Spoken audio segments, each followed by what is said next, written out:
sel. Dalam inti sel itu ada RNA, ada DNA. Ya, RNA di sitoplasma juga ada. Ya, nah itu kemudian menghasilkan DNA juga supaya tidak jadi lengkap semua, baru dia membelah jadi sel yang sama dengan induknya. Ya, makanya ada fase-fase ini supaya dilengkapi semuanya. Nah, ini biasa siklus ini antara 16 sampai 24 jam. Satu ini.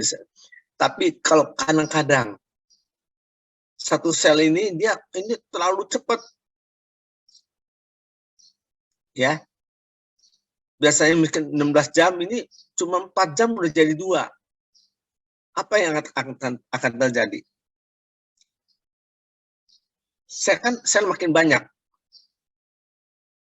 Misalnya di satu tempat pertumbuhan selnya makin cepat. Kan cepat. Berarti kan ada, misalnya pada kulit. Ya, kulit kalau tumbuh sel banyak terjadi apa? Kayak kutil ya, nonjol ya. Nah, kalau di organ dalam terjadi apa? Kita sebut pertumbuhan sel yang terlalu cepat, dan itu bisa merusak jaringan. Kita sebut dengan keganasan. Keganasan itu bisa jinak, arti pertumbuhannya lambat, atau ganas, pertumbuhan cepat. Ganas itu kita sebut cancer. Ya. Nah, kalau dia lambat 16 jam, tapi dia mungkin 30 jam atau mungkin 50 jam baru tumbuh satu. Contohnya pada orang yang sudah lansia, jadi pertumbuhan jaringan-jaringan udah nggak itu lagi, nggak cepat, nggak normal. Makanya pada lansia itu timbul apa? Kulit itu apa? Keriput, otot-otot mengecil, itu. Ya, contohnya. Ya, gitu. Oke. Nah, ini sedang kita bicara tentang DNA. Ya. Tadi kan DNA replikasi. Nah, DNA itu kalau kita jejelkan, itu satu DNA itu sebenarnya 2 untai. 2 untai DNA, double helix. Bentuk alfa, double helix. Ya. Nah, ini satu untainya nih. Ya, ada fosfatnya, ada basanya, ada ya, fosfatnya, gulanya, dan basanya. Ini basanya. Ya, ini gulanya, ini fosfatnya. Ini satu DNA nih, ini satu DNA nih. Ini 2 DNA dalam satu untai. Nah, masing-masing dihubungkan. Nah, terhadap untai yang lain, dia tuh dihubungkan di sini di basanya. Nah, ini 2 untai, satu untai, ini satu untai. Ya, dihubungkan. Ya, maka DNA itu double helix. Nah, DNA terdapat di mana? Paling banyak di dalam inti sel. Ya, sel itu kan ada bagian-bagiannya. Di luar sel seluruh disebut sel, ada sitoplasmanya. Terus ada inti selnya. Ya, inti selnya itu ada anak inti. Nah, di luar inti sel tapi dalam sitoplasma ada mitokondria, ada ribosom, dan lain-lain sebagainya. Ya, nanti detailnya ada Dokter Toyana yang ngasih. Nah, ini DNA-nya seperti ini. Ya. Nah, ini bahasanya. Ini bahasa ada 4 macam, bahasa adenin, guanin, timin, dan sitosin. Ya. Nah, timin itu pada DNA, tapi kalau pada RNA, timin itu berubah menjadi urasil. Ya, ini SMA masih ingat ya? SMA udah dapat belum? Tia, masih ingat nggak? Sudah dapat, Dok. Dapat ya, ini ngulang aja nih. Nah, ini seperti ini. Ini 2 untai double helix. Kemudian kan panjang sekali itu bisa. Nah, supaya bisa masuk dalam inti sel yang kecil, dia menggulung-gulung nih dengan seperti kaleng layangan ya. Ini enggak. Layangan benangnya itu DNA, tapi kalengnya adalah protein histone. Begini. Nah, setelah dia bentuk menggulung-gulung gini, bentuk lagi ngelipet-lipet lagi. Baru tersebar dalam inti sel yang kita sebut dengan kromatin ya. Gitu. Ya. Nah, ini seperti ini ya. Nah, kalau dalam keadaan memitosis, kalau itu apa? Kalau misalnya benang panjang, kita mau belah jadi 2, kan enak di kecil-kecilin, dipendekin atau dipanjangin. Ya, nah jadi ini ibaratnya dia itu kondensasi, memendek. Kondensasi, terus bentuk stadium profase, ini pada mitosis ya. Kemudian metafase, ini paling pendek. Nah, di sini baru terjadi pembelahan, ya, pembelahan sel. Nah, nanti sampai sini dekondensasi, maksud sini ini lagi, terbuka lagi.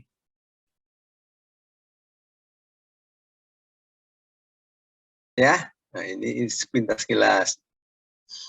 Nah, ini seperti ini. Maaf ya. Sekarang tadi saya ulang lagi sedikit. Nah, ini ya, yang disebut dengan gen itu apa? Ini kan double helix. Ini berapa banyak macam DNA? 1, 2, 3, 4, 5, 6, bisa 100 gen. 100 DNA. Ya kan? Itu mungkin membentuk satu gen. Jadi satu gen itu terdiri pada beberapa banyak untaian DNA. Ya, gen. Maka sedangkan gen kita ada berapa? Banyak sekali gennya. Ya. Nah, ini seperti ini DNA. Ya. Nah, ini kita lihat sini. Ini DNA yang double helix. Ya. Nah, di sini terjadi replikasi, masing-masing menghasilkan DNA anak. Nah, satu untai ini itu kan menghasilkan satu untai DNA anak. Nah, proses menghasil itu kita sebut dengan replikasi. Ya. Nah, kemudian satu untai ini melakukan suatu proses transkripsi, ya, sehingga dihasilkan calon-calon RNA. Berarti belum jadi RNA, dia mesti melakukan proses lagi. Kita sebutnya pre-messenger RNA, pre-tRNA, dan pre-ribosoma RNA. Ya. Nah, yang pre-RNA ini belum jadi messenger RNA. Nah, ini kemudian akan mengurus proses-proses lebih lanjut, sehingga dihasilkan messenger RNA. Ya, nah setelah dia makan messenger RNA, nah ini lebih pendek daripada messenger RNA. Kan dipotong-potong nih, splicing, potong-potong yang nggak ada gunanya buang semua. Terjadi ini. Nah ini terus keluar. Nah begitu keluar sini, ya kan? Nanti ada proses nih dari ribosoma keluar sini ada ya tRNA. Nah messenger RNA itu sebagai cetakan nanti untuk menghasilkan sintesis protein, ya proses translasi. Nah dari sini dia sebagai itulah kopinya lah. Ini nanti dengan tambahan fungsi dari tRNA sebagai pembawa asam amino dan ribosomal unit sebagai unsur untuk sintesis proteinnya di ribosom. Ini yang bola ini ada ribosomal large unit dan small unit, ada yang kecil yang besar. Ya, nanti messenger RNA, tRNA, dan ribosomal RNA ini itu fungsi semua itu terkait dengan proses sintesis pembuatan protein. Nah, protein itulah yang dalam bentuk kenyataannya, apa sih protein? Nah, macam-macam protein itu bisa dalam bentuk hormon, dalam bentuk enzim. Ya, kalau untuk hormon misalnya hormon insulin, ya kan? Tuh, dalam protein bentuk yang lain misalnya enzim, ya, lain-lain. Dari buat sini nanti dia akan udah hasil keluar, nanti ada proses selanjutnya nanti dikeluarkan. Yang penting sini protein menjadi, ya, nanti selanjutnya kita lihat sini. Nah, ini gambar sistematisnya aja. Kromatin, ya. Nah, kemudian kromatin akan berpasang-pasangan membentuk kromosom. Ya, nah kromosom ini. Kalau kromosom kita ambil satu unta itu gambaran seperti ini. Ya. Nah, terus jadi ini. Ada 5 aksen, 3 aksen. Ya, itu udah standar. Nah, dari sini 5 aksen masing-masing menghasilkan anak. 5 aksen menghasilkan 3 double aksen. Yang 3 aksen menghasilkan 5 double aksen anak. Jadi terbentuk 2 DNA. Ini kan DNA double helix dan double helix. Ya, ini satu untai double helix terbentuk 2 untai DNA double helix. Ya.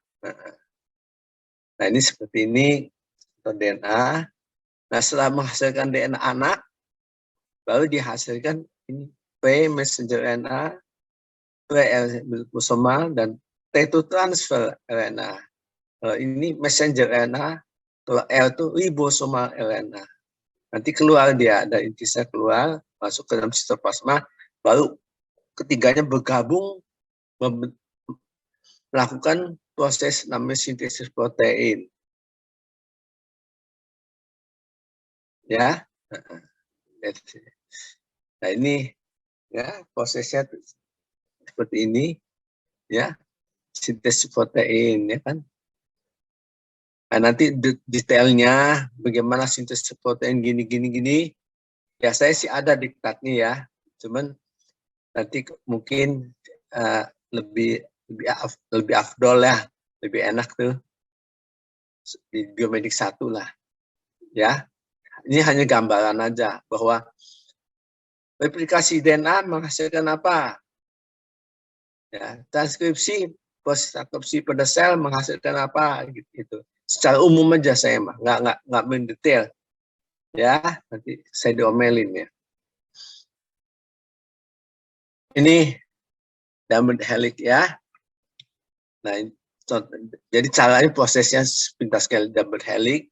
Ada enzim di tempat tertentu, ada enzim polimerase, kemudian ikatan hidrogen lepas, ya, kemudian bentuk bubble-bubble. Nah, bubble itu proses terbentuknya calon DNA, ya. Nah, DNA primer, ya. Tambah enzim ini akan bentuk DNA anak. Ya, dari DNA anak ini ada 2 fragmen Okazaki, ya, dan yang bukan. Nah, kalau DNA yang bukan kita sebut panjangan leading strand, itu langsung prosesnya. Kalau ini lagging strand, dia mulai proses membuat DNA-nya itu mundur maju, nanti mundur lagi maju lagi. Kalau ini langsung maju, leading memimpin. Jadi ya, kalau ini lagging itu ada fase-fase itu, ya. Ini kira-kira ini, ya, contoh bisa DNA, membuat transkrip primer, ya. Transkrip primer itu yang kita sebut dengan HNLNA. Nah, HNLNA itu macam-macam, bisa bentuk 5SL, pre-messenger RNA, ya, ini 5S juga, pre-ribosomal, ya. Nah, ini 5S LNA ini akan bentuk PT. Anggapnya langsung aja pre-messenger RNA, pre-tRNA, dan pre-ribosomal RNA.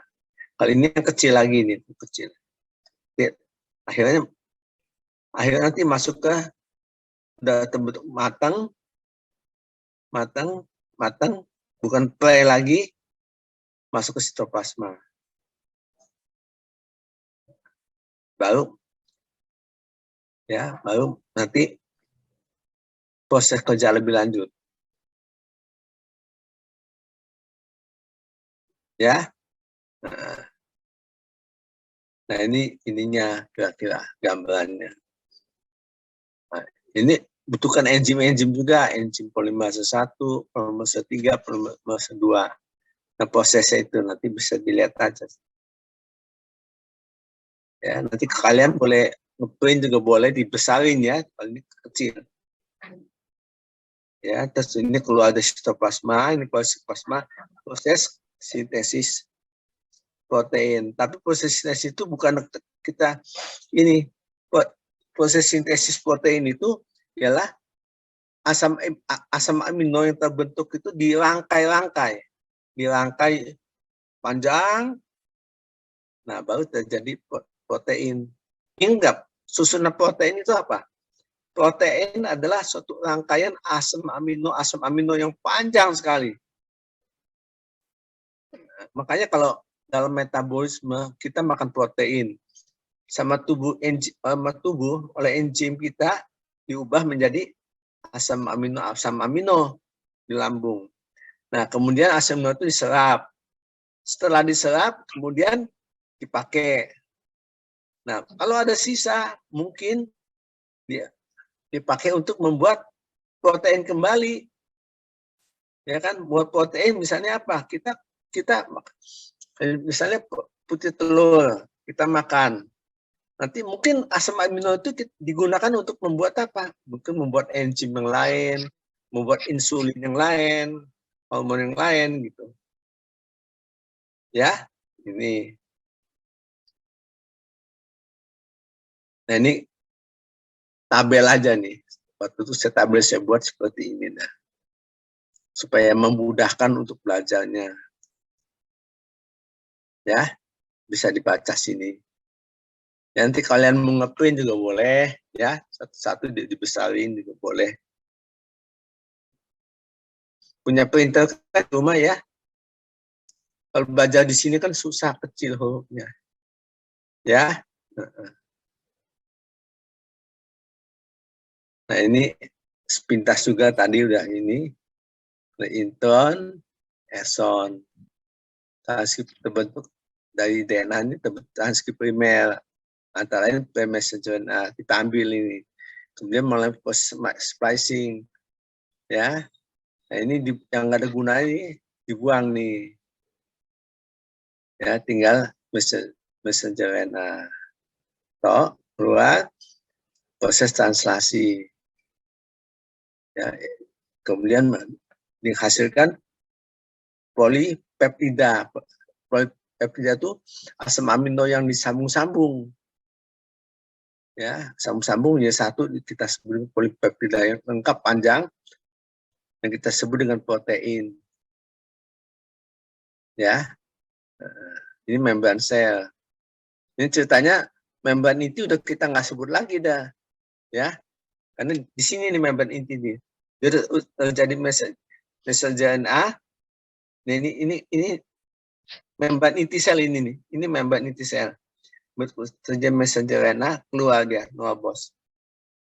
Ya, membran inti sel itu tentu ada pori-porinya, itu perkeluarnya. Ya, keluar sini masih ini. Ya. Nah, ini seperti contohnya ini. Ada DNA sebagai template, misalnya CGT, CAT, CGT ini. Ya kan? Sering kan messenger RNA tuh adanya AUG. AUG itu sebagai start codon. Nah, tentu kalau lihat begini, kalau misalnya kita ambil yang GCA sebagai template, maka messenger yang dihasilkan apa? Berlawanan C, G, U. Ini C, A, U. Nanti AUG itu udah dipatok, dia akan mengambil asam amino apa, gitu ya. Nah, jadi nanti ini akan messenger ini sebagai cetakan nih. Ya, nanti di sini diambil asam aminonya nanti di sini. Ya. Oke ya, nanti detailnya nanti. Nah, ini contohnya. Ya, ini pada prokariota, eukariota. Jadi fase inisiasi, ya, fase terus begini seperti ini. Ya, dilihat aja deh. Nanti detailnya di biometrik 1 ya. Ini ada ini fase inisiasi seperti ini, ya. Nah, ini ada fase sintesis, ada fase elongasi. Ya, ini eukariota. Prokariota itu hewan bersel satu, sedangkan eukariota seperti kita bersel banyak. Ya, SMA udah dapat belum? Udah ya, Wilson ya. Udah ya. Hah? Sudah, dokter. Udah ya, ini tenang aja udah.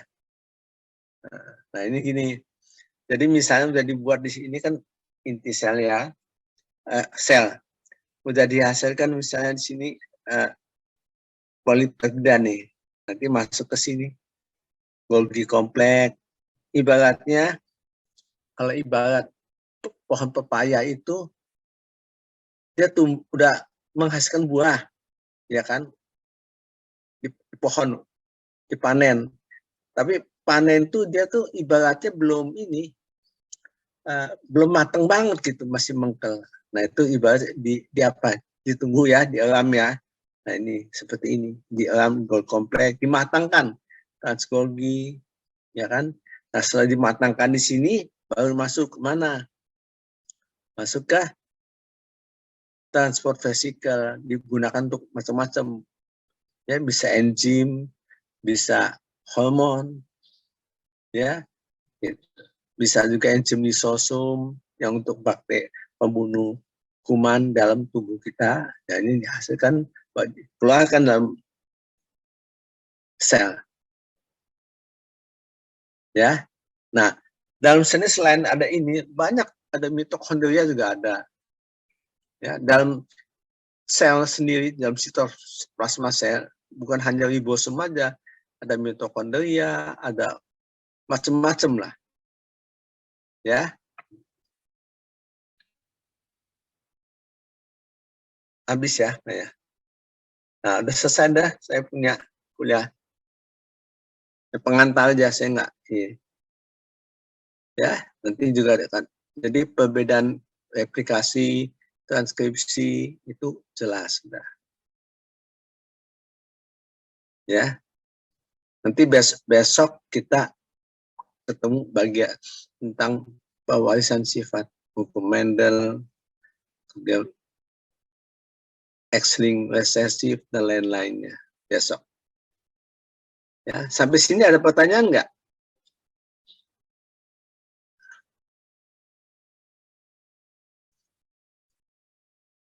Agnes Stella ada pertanyaan enggak? Atau Sylvia ada pertanyaan enggak? Ada, dokter. Ada yang kurang jelas. Hah? Ada yang kurang jelas. Yang mana? Yang mana? Yang 5 aksen itu yang menghasilkan anak, sama yang 3 aksen itu menghasilkan 3 anak, itu saya kurang jelas di situ, dokter. Oh ya, saya balikin dulu ya. Nah ini, kalau DNA itu selalu pasangannya terbalik. Ini 5 aksen, 3 aksen. Ya. Kalau ini nggak boleh 5 aksen, dia nggak mau nempel. Dia selalu 3 aksen. Jadi buntutnya, jadi buntut kepala gitu, baru bisa nempel. Gitu, yang di sini. Ya. Nah, tadi ini DNA template yang awal. Kalau nanti sebentar. Nah, kalau ini ya ini sama kan? Nah, tadi mana ya? Yang itu ya. Nah, ini mana ya? Kan tadi saya. Nah, ini ya. Nah, ini yang 5 aksen ini kan bagian atas. Bagian atas tuh membuat anak.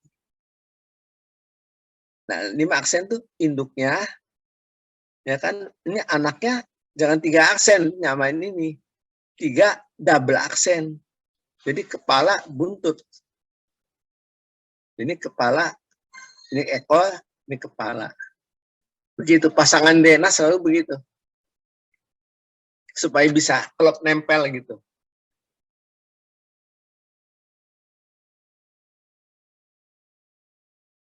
Ya. Baik dokter, terima kasih. Ya. Mana lagi, ada yang bertanyakan nggak?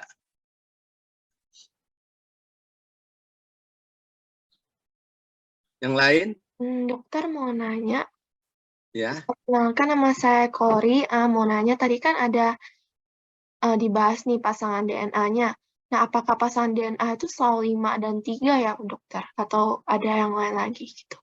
Ya, ada bisa 7, 4 gitu. Tapi ini udah namanya udah komentator umum 5, 3, 5 itu. Udah standar lah. Dia di textbook juga pasti 5, nggak mungkin 6 atau 7.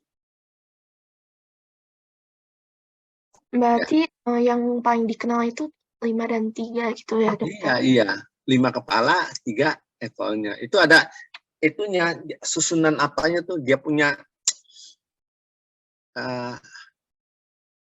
namanya apa ya, dia punya kakinya lah, nanti dilihat lagi. Kalian baca textbooknya. Baik, Ya kan? dokter, terima kasih. Ya.